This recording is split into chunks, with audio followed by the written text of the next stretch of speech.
very dangerous part of this act. For the people in the front row, not for me. Light your cigarette now. Ah! Giant guitars, beckon drivers to the sound of the street. It's kind of like an ocean, a come for pleasure, a hidden treasure that gets the job done. Full moon madness does exist if you let it. You can't do it in what you wish if you can get it. A busker is a street performer. The street is their stage. They once played an important role in the performing arts. Now they're banned from many cities and are even considered panhandlers. Others think they give urban life a more human touch. You really get a chance to see what people are like. You know, I don't think many people get a chance in the 20th century to stand on the corner for 4 hours and watch people go by. It's a nice thing to be able to do. When I set my stuff down, as soon as I step my stuff, I'm sort of inviting people into my own little theater, as it were. It was just about Richard Simmons, okay? It was about nobody else. Juggler-comedian John McCorkle is a veteran of the street stage. He's known as Johnny Toronto. Here's some guys we look back with fear and loathing upon, especially this time of year in Canada. Some old tax collectors.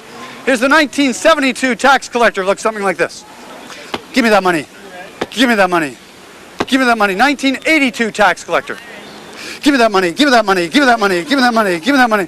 1992 tax collector, the GST of the juggling world, the gouge and screw tax, the Gestapo sales tax, the go shop Tonawanda tax. 1992 tax collector. Gimme, gimme, gimme, gimme, gimme, gimme, gimme, gimme, gimme, gimme, gimme. Woo! Yeah! Oh, thank you. Whoa! Yikes. I was a high school teacher and I was teaching drama. And I remember getting my students to put on plays, and I was more interested in variety theater. For instance, doing magic and clowning and juggling than I was in legitimate theater. So I had them do clown shows and stuff, and we took it around to the hospitals. And at some point in the second year, I went, I would much sooner be doing this myself. I hate standing back and watching them perform. I'd like to be in front of these people performing. Jazz musician Richard Underhill has played Toronto's streets since the mid-'80s with his band the Shuffle Demons. The band was born in the sidewalk and created an image and sound they called Streetnik.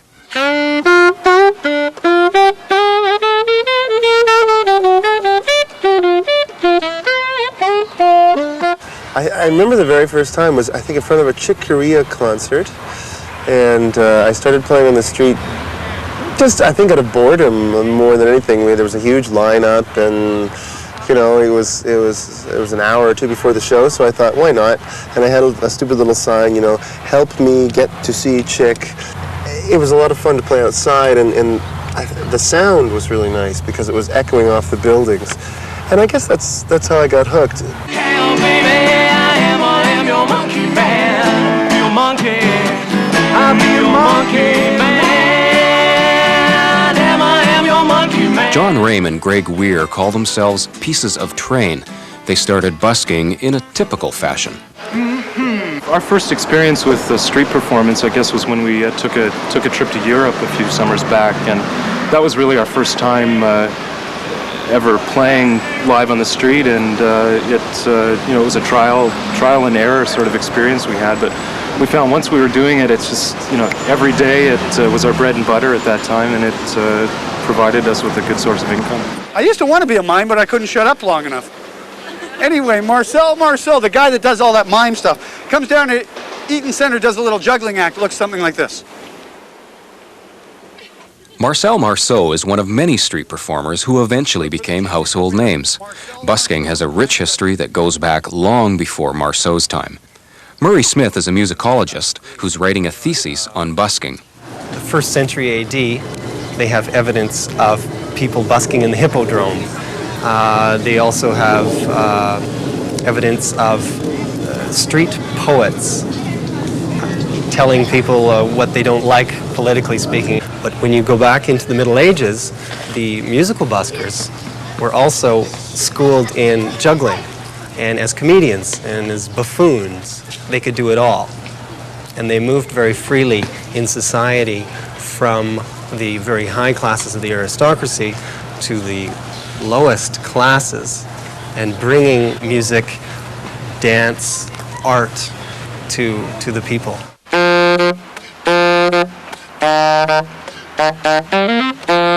So, you want to play on the street? Well, the first thing you have to do is pick a good location. Now, for example, this is not a good location. There's stairs, people will be coming in and out. You don't want that. What you want is a nice spot where you can get out of the traffic and have something like this maybe, where there's a wall behind you that will reflect your sound. Because one thing you're doing out on the street is you're competing with sirens, babies crying, and taxi cabs honking their horns. So you have to have that projection. That'll really help you get noticed.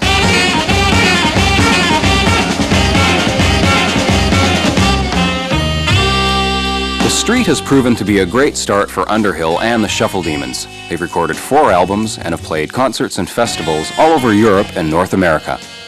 I think the Shuffle Demons really reflect our experiences that we had on the street and how we've dealt with them. And when 2 women are stripping a drunk in front of you, I mean, you know, it gives you a certain edge that you've got to, you know, you have to kind of go with it. You have to have, it gave us our sense of fun, our sense of humor, and our sense of anything could happen. And I think we've kind of translated that onto the stage.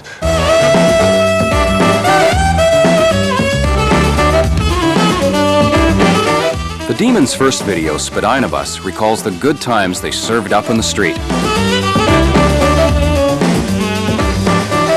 I like, you know, at the end when everyone in the video of Spadinabus is jumping around and dancing on the street and really enjoying themselves. There's been many a time when we used to play at the Eaton Centre when that happened. You know, it was the first day of spring and we had 300 or 400 people around us. You know, you couldn't even, the case, who knows where the case went? We hardly do the street as the Shuffle Demons anymore. I mean, the street can be grueling. We're still up to it, but it's nice to, I think the problem is that, you know, and unfortunately in our society we respect money and we respect power and we respect how you look and not what you do. So if people see you play on the street, they kind of slot you into that side of the brain, like, oh, they're street musicians. Not just, oh, they're musicians and, well, maybe they're okay. So we're kind of having to move forward and, you know, and break into soft seaters, concert venues, and really make an effort to have people appreciate us for that kind of a group.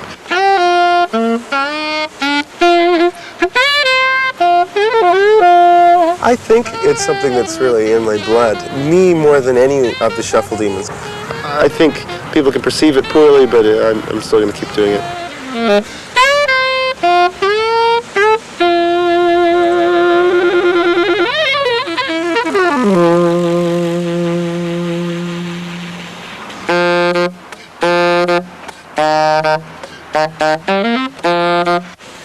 I think most people who start playing on the street place the case right in front of them.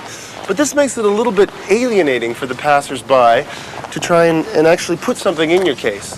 Because they're trying to put something in, but you're playing in their ear. So that doesn't really work out. So there's a couple of options. First of all, you can place it a good 3 feet out in front of you.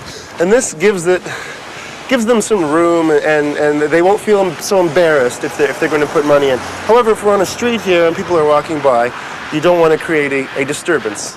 Remember, the police are your friends, and you have to keep it that way when you're on the street. So try not to create too much of a disturbance. So what I find usually works best is if you place the case about 3 or 4 feet off to one side.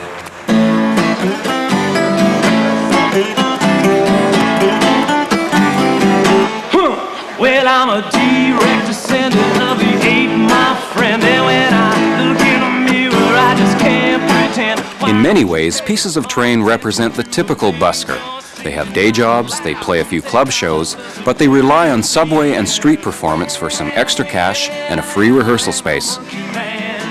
Yeah, the street we found is a good place to practice for our upcoming club shows, and it provides us with an opportunity to bring our music to people who normally wouldn't hear it in clubs. Come forward, made for more than history. The time it goes on. as it goes past. In this current economic climate we're in at the moment, where anyone can lose their job at any given time, one bit of advice we got from a busker we met in Amsterdam was that as long as you've got your guitar and your voice, you'll never be without $1 or a place to sleep or food to eat. Thank you.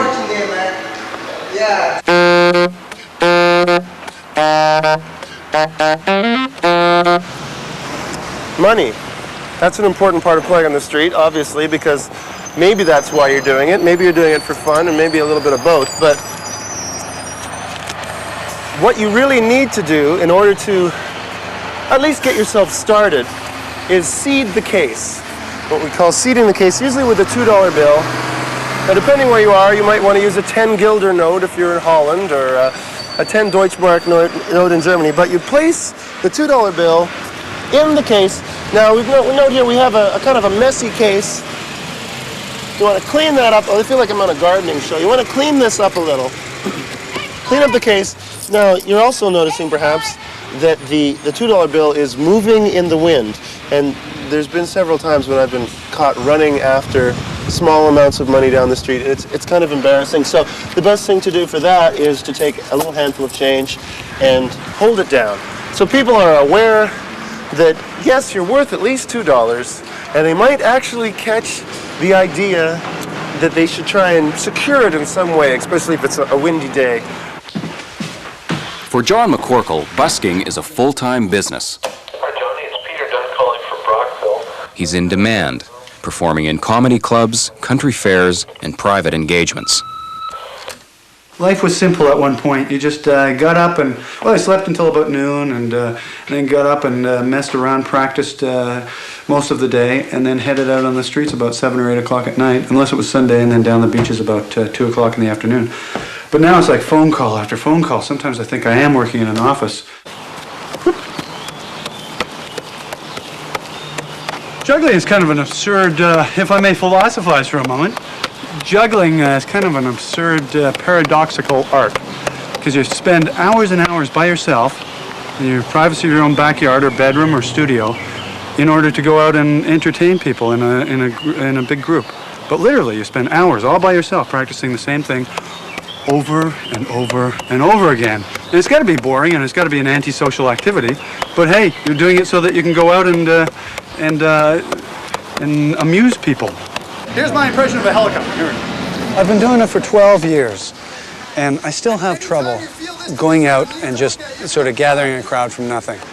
Anytime you feel this to be sort of neat to look at, you can applaud. That's the hardest part of a street show. Yes. When I first put my stuff down and I look around and I think, I have to gather this crowd from nothing. They're walking by, they have better things to do, but I have to make them stop and enjoy themselves here in my show. I know that they're going to enjoy themselves once into it, and I usually know that by the time I get up on that unicycle, I'm going to have a really big, happy crowd. Wait a second, Jerry. Whoa, stay right there.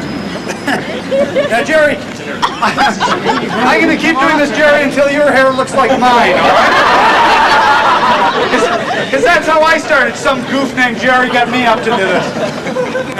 And by the way, I'm not only the hair club president, I'm also a client.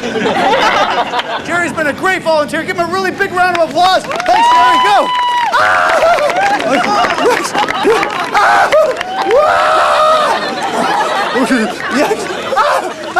Close up on this one, yeah.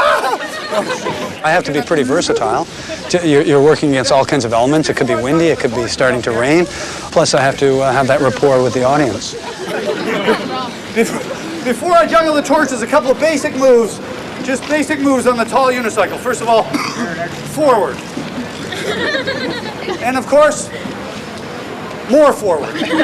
Doing street shows aren't like a step to something. They're not where you begin. You have to be pretty good to come out and do a street show. You can't expect to just come out and just do anything that you're good at and expect to draw a crowd and then make them stay 40 minutes and then make them pay, or ask them to pay at the end and do well. You have to already know your stuff. Okay. One last thing before I do this, I just want to remind you, I am a street performer. This is what I do for a living full time. In a second, I'll be coming down and how you doing? It's my agent just passing by at that moment. I'm doing the money rap, yes. In a second, I'll be coming down and passing my hat, or rather just putting it right over here somewhere. Right now, I'm memorizing all of your faces. And if you don't put any money in my hat, I just might follow you home tonight. I think what I do at the end of the show is kind of unique. I hardly even notice that I'm asking for money. I guess I am. I forget sometimes. Busking is a long way from begging, because I have a skill, I have it's entertainment value that they're seeing, and I'm not actually passing my hat and approaching anybody to put any money in my hat. I'm just putting it there, and they're welcome to come up, and if they enjoyed the show, they can put money in. Woo! Yeah! Oh yeah! Go crazy! Go crazy! Yeah! Oh! I can't believe it myself. Oh! Woo! Yeah! Thank you. You know, I can only hope that I've given them some fun moments. Often people come up and say, you know, I'm having a real tough time in this city. I'm really lonely, and you've brightened up my afternoon, or brightened up my evening, and thank you for that. And that gives me a big kick. I think the audiences have given me more than I've given them.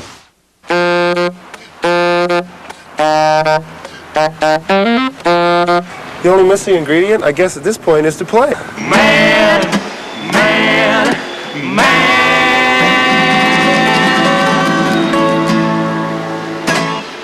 You've been a great audience. Thanks very much. Banana fish. Woo! Yeah.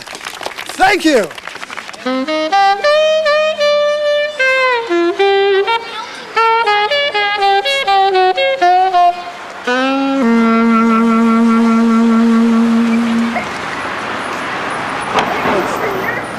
It's nice to say thank you, too, if you're not playing.